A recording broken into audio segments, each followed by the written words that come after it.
This time we are going to take a look at absolute value equations, but they're going to be slightly more complex. So advanced absolute value equations. As a brief review, we had an absolute value equation like the absolute value of 4x minus 2 equals 8. And we learned that we had to rewrite the equation 2 times, leaving the absolute value bars off and changing the equals to number to a positive. So we left the absolute values off and we wrote 4x minus 2 equals 8 or 4x minus 2 equals negative 8. We then solved those equations like we would normally solve an equation by adding 2 to both sides, bringing down the 4x equals 10, dividing by 4,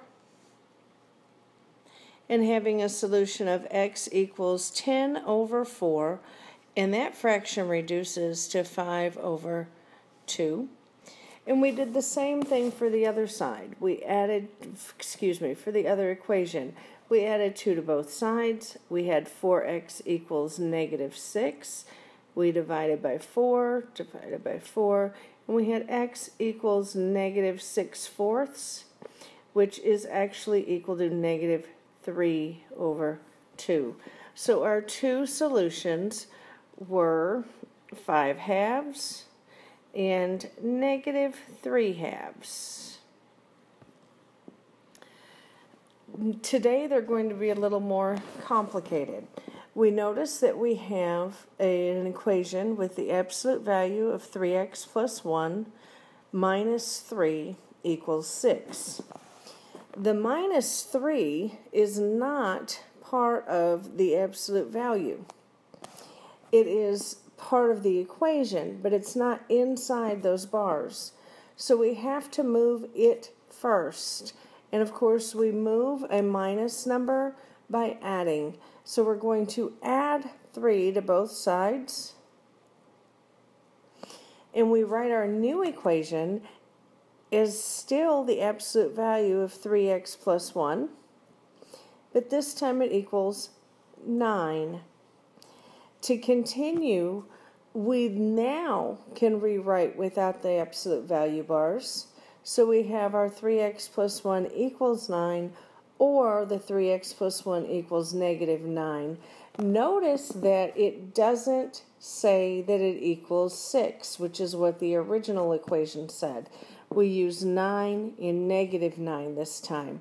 And like always, you cannot start solving until you write the equation without the absolute value bar. So once we've written it without the absolute values, then we can take the steps to solve. So when we subtract 1 on the first equation, we have 3x equals 8. And we divide by 3, and we have x equals 8 over 3. And we leave it in that form because that fraction does not simplify.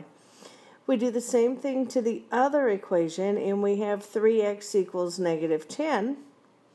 When we divide both sides by 3, we end up with x equals negative 10/3, which does not simplify either. So those are our two solutions for that equation. Okay, we're going to try one more. This time the equation says 2 times the absolute value of x minus 6 minus 1 equals 4.